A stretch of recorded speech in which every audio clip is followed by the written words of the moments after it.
Olá, bom dia a todos. Hoje é sexta-feira, 7 de julho. Eu vim considerar um pouquinho a Bíblia. Gosto muito de fazer isso, né? E hoje eu tô aqui no capítulo 8 de Marcos. E lá no comecinho do capítulo 8 de Marcos, né? Jesus tinha recebido uma grande multidão e para ouvir, né, seus ensinos. Mas muitos ali, com certeza,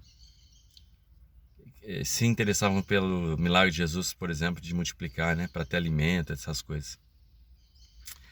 Vantagem material, né? Claro que Jesus compreendia a necessidade das pessoas, mas ele ficava mais feliz com aqueles que focavam na necessidade espiritual. Mas ele não deixava de atender às necessidades materiais. Bom, o fato é que nessa segunda multiplicação dos pães, ali tinha também alguns peixinhos. Se a gente lê, né, no decorrer do capítulo 8 de Marcos, por exemplo, no versículo 6, diz assim: Então Jesus mandou todo o povo sentar-se no chão. Tomou os 7 pães, agradeceu a Deus e os partiu em pedaços. Em seguida, entregou-os aos discípulos, que os distribuíram à multidão. Eles encontraram ainda alguns peixinhos. Jesus também os abençoou e mandou que os discípulos distribuíssem. Todos comeram à vontade, no versículo 8, né? Depois os discípulos recolheram 7 cestos grandes com as sobras. Naquele dia havia cerca de 4.000 homens na multidão. 4.000 homens, fora, né, mulheres, crianças. Após comerem, Jesus os mandou para casa. Em seguida entrou com seus discípulos no barco e atravessou para a região de Dalmanuta. Então Jesus providenciou a orientação espiritual, alimento espiritual e depois material. Aí despediu a multidão. Mas olha que na sequência, no versículo 11 desse capítulo 8 de Marcos, quem que vem procurar Jesus? Olha, vamos lá? Versículo 11. Alguns fariseus vieram ao encontro de Jesus. O que será que eles queriam, hein? Será que eles queriam também ter a orientação espiritual? Vamos lá. Então os fariseus vieram ao encontro de Jesus e começaram a discutir com ele para pô-lo à prova. Exigiram que lhes mostrasse um sinal do céu. E chegaram os fariseus, aqueles homens corruptos, já viram tantos sinais e exigiram que Jesus mostrasse um sinal para eles, um sinal particular, né? Agora a gente quer um para nós aqui. Curas, multiplicação de pães, de peixe. Não. O vai valeu agora, o que a gente está exigindo. Ao ouvir isso, note, Jesus,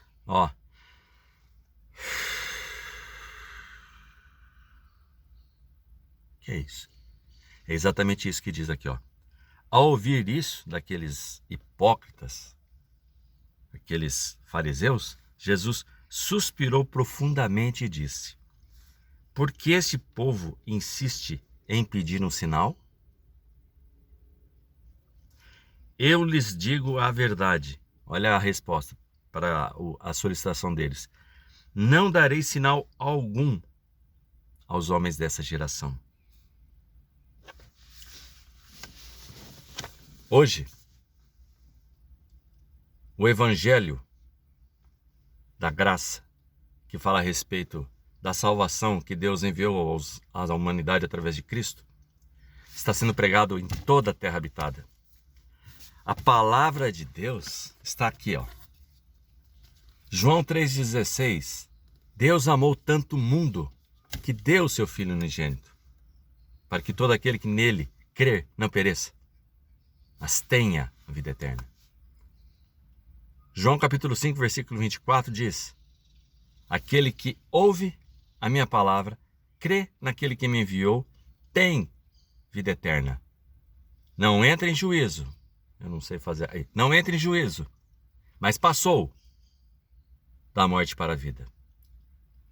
Então hoje a pergunta que eu tenho que fazer para mim, que você faz para você é: eu ouvi a palavra? Ótimo. Crie naquele que enviou a Cristo? Ótimo. Agora, se isso Deus olhou para mim, para você, para o seu coração, entendeu isso e percebeu que isso aconteceu, agora temos vida eterna. Nascemos de novo e nós não entramos mais na condenação que estava reservada a nós. E nós passamos da morte para a vida. Do ponto de vista de Deus, agora nós nós tivemos um novo nascimento. Então, muitas pessoas hoje estão indo atrás do evangelho da prosperidade. Sabe? Vem aqui que você vai recuperar sua firma, você vai ter um bom emprego, você vai conseguir casar-se com um bom homem, uma ótima mulher, seus filhos vão ir bem, sua saúde vai melhorar. As pessoas hoje, muitas, quer conscientemente ou não, estão querendo barganhar com Deus. Como se Deus precisasse da gente. Se Deus não fosse aquilo que está escrito na Bíblia, em 1 João 4,8, Deus é amor. Se Ele não fosse amor, Ele não teria enviado seu Filho para morrer por nós, pecadores. Pecadores da pior espécie. Todos nós fizemos parte da crucificação de Cristo. Todos. Porque somos da linhagem de Adão. E Deus pegou uma amostragem da humanidade, que se chamou Israel, e provou por A mais B que essa amostragem, assim como nós, não temos capacidade de cumprir a lei. O apóstolo Paulo falou que não tinha capacidade de cumprir a lei, porque ele falou: miserável homem que sou. Ele reconhecia que, apesar de ter nascido de novo, ele ainda continuava com a natureza carnal caída. Por isso que Cristo veio. Ele colocou na cruz o velho homem corrupto, caído. E agora, quando ele ressuscita, ele é o primeiro de uma nova criação. E assim seremos nós como ele. Nós seremos, de fato, reerguidos numa nova condição. Mas para isso, eu tenho que crer, ouvir a palavra, crer naquele que enviou Jesus, para ter essa vida eterna, uma vida que é diferente. Não serei mais capaz de pecar, porque serei assim como Cristo, você. Não vou entrar em condenação, nem julgamento, mas aí sim, a partir de agora, aquele que ouve e crê tem a vida eterna, não entra em juízo, e aos olhos de Deus passou da morte para a vida. Então que nós prestemos atenção e de fato ouçamos, enquanto ainda se pode chamar o dia de hoje, no Evangelho da Graça, que é aquele que a gente ouve a palavra, crê. E aí, ter a vida eterna, não entrar em juízo, passar da morte para a vida, é a parte que cabe a Deus. Que nós não queiramos fazer como os fariseus de antigamente e aqueles que hoje ficam falando de um evangelho diferente do da graça, um tal de evangelho da prosperidade e de outros evangelhos que são estranhos, são ensinos de demônios. É isso que são. Porque querer barganhar com Deus, isso não é nada espiritual, é carnal. Que nós possamos meditar na benignidade merecida que Deus nos deu por meio de Cristo.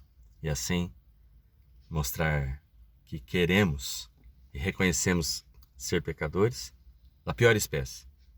Mas porque Deus nos amou de tal maneira e deu seu Filho, nosso Salvador e suficiente Salvador Jesus Cristo. Agora é só agradecermos, aceitar essa salvação tão grande, porque ela é para a vida eterna, é para uma vida eterna, não é uma vida qualquer. A vida eterna não tem começo e nem fim.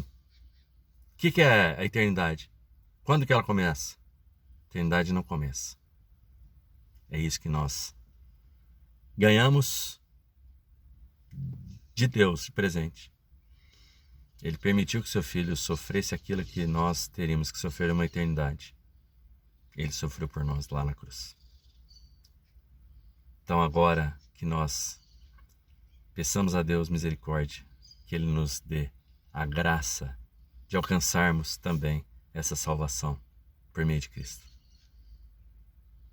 Que você tenha uma excelente sexta-feira, hoje 7 de julho de 2023. E até uma próxima. Obrigado.